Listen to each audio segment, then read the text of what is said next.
आपण पाहत आहात लोकशाही महाराष्ट्र न्यूज।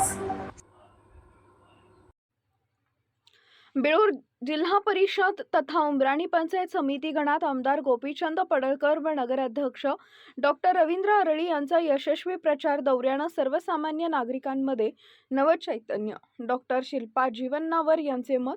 तर या दोन्ही नेत्यांच्या प्रचाराची रणधुमाळी पाहता जत तालुका भाजपमय होणार, मीनाक्षी अभंगे यांचा ठाम विश्वास। जत तालुक्यात जिल्हा परिषद व पंचायत समितीचा महारणसंग्राम चांगलाच पेटला असून महाविकास आघाडी व भारतीय जनता पार्टीच्या नेत्यांनी चांगलीच कंबर कसली आहे। प्रचाराच्या धडाक्यानं निवडणुकीच्या या महापर्वाला आगळंवेगळं स्वरूप प्राप्त करून दिलंय। भारतीय जनता पार्टीचे आमदार गोपीचंद पडळकर व भाजपचे नूतन नगराध्यक्ष डॉक्टर रवींद्र अरळी यांनी प्रचाराची धुरा सांभाळली असून दक्षिण भागातील जिल्हा परिषद गटात डॉक्टर रवींद्र अरळी यांचा मोठा रोल आहे। त्याचं कारणही तसंच आहे।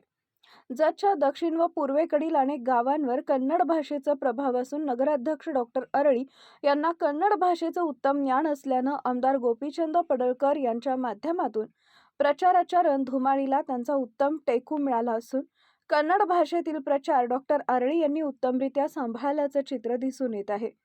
बेळूर जिल्हा परिषद गटात भाजपाच्या महासभेचं आयोजन संपन्न झाले। या डॉक्टर अरळी यांनी कन्नड भाषेतून भाजपाच्या उमेदवारांना विजयी करण्याचं आवाहन केलं आहे। तर आमदार गोपीचंद पडळकर यांनी बेळूर इथं नगरपंचायतीची निर्मिती करण्याचा प्रयत्न शर्तीनं करणार असल्याचं सांगून या बेळूर जिल्हा परिषद गटात कमाल व धमाल केली असून मतदारांच्या मध्ये मात्र उत्साह निर्माण झाला आहे।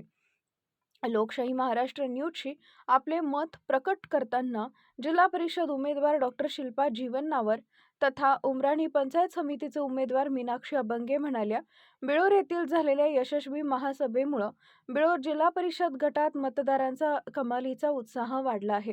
जनतेशी संवाद साधत असताना प्रत्येक गावगाड्यातून आम्हाला मोठा प्रतिसाद मिळत आहे। सदर कारणानं बेळूरसह जत तालुक्यातील भारतीय जनता पार्टीचे सर्वच उमेदवार मोठं मताधिक्य घेऊन विजयी होणार असल्याचा विश्वास सौ जीवन्नावर व अभंगे यांनी बोलून दाखवला आहे। कमळ मान्य देवेंद्र फडणवीस साहेबरದು ಚಿನ್ನ ಕಮಲ ಅದ, ಮಾನ್ಯ ಗೋಪಿಚಂದ್ ಪಡಳ್ಕರ್ ಸಾಹೇಬರದು ಚಿನ್ನ ಕಮಲ ಅದ। ಕಮಲ ನಿಂತೈತಂದ್ರೆ ಇವ್ರು ಎಲ್ಲಾರು ನಿಂತಾರ ತಿಳ್ಕೊಂಡು ಕಮಲ ಚಿನ್ನ ಮೇಲೆ ನಾವು ಬಟನ್ ದಾಬಾಸಿದ್ರೆ ಇವ್ರು ಎಲ್ಲಾರು ಆಸೆ ಬರ್ತಾರ ತಿಳ್ಕೊಂಡು ನಾವು ಇದು ಮಾಡೋದು। ಇದು ಬಹಳ ಮಹತ್ವದ ವಿಚಾರ ಅದ। ನಮ್ಮ ಇಂಟರ್ನಲ್ ಜಗಳ, ಇಂಟರ್ನಲ್ ವಾದ, ನಮ್ಮ ವೈಯಕ್ತಿಕ ಸ್ವಾರ್ಥ ಇದೆಲ್ಲ ಬಿಟ್ಟು ಇದ ಒಂದು ಚಲೋ ಸಂಧಿ ನಮಗದ ಕಿ ನಾವು ಆರ್ಸ್ ಕೊಡುದದ। ಮತ್ತೆ ಈ सांगली ಜಿಲ್ಲಾದ ಒಳಗ ಎಲ್ಲಿಯೂ ಭಾರತೀಯ ಜನತಾ ಪಾರ್ಟಿ ಇದು ಸ್ವಬಳಾವರಿ ಇಲ್ಲ, ಬೇರೆ ಬೇರೆ ಪಕ್ಷನಾಗ ಕೂಡಿ ಅವರು ಇಲೆಕ್ಷನ್ ಮಾಡಾಕತ್ತಾರ। ಜತ ತಾಲೂಕಾ ಒಂದ ತಾಲೂಕಾ ಹಿಂಗೈತಿ, ನಾವು ಸ್ವಬಳದ ಮೇಲೆ 9 ಜಿಲ್ಲಾ ಪರಿಷತ್ 18 ಪಂಚಾಯತ್ ಸಮಿತಿ ನಾವು ನಿಂದ್ರಿಸಿವು। ಮತ್ತು ಬಹಳ ಆಶಾ ಐತಿ ಎಲ್ಲಾರ್ದು, ನಮ್ಮ ತಾಲೂಕಾ ಮೇಲೆ ಎಲ್ಲಾರ್ದು ಲಕ್ಷ್ಯ ಐತಿ। ಒಂದು ಬಾಜುಕ ಆಮದಾರ ಅದಾರ, ಎರಡನೇ ಬಾಜುಕ ಎಲ್ಲಾ ಆಮದಾರ ಅದಾರ, ಎಲ್ಲಾರು ಆ ಕಡೆ ಸರ್ದಾರ। ಇವ್ ಒಬ್ಬನದಾನ, ಇವನ್ ಬಾಜುಕ ಎಲ್ಲಾರು ನಿಂತಾರ, ನೋಡುನ್ ಹಂಗ ಆಸೆ ಬರ್ತಾನಂತ ಅವ್ರ ಅಂತಾರ, ನಾವ್ ಅಂತೀವ್ ಇವನ ಆಸೆ ಬರ್ತಾನಂತ ನಾವ್ ಅಂತೀವ್। ಖರೆ ಯಾರು ಏನಂತೆ? लोकशाही महाराष्ट्र न्यूज चॅनलला लाईक करा, शेअर करा आणि सबस्क्राईब करा।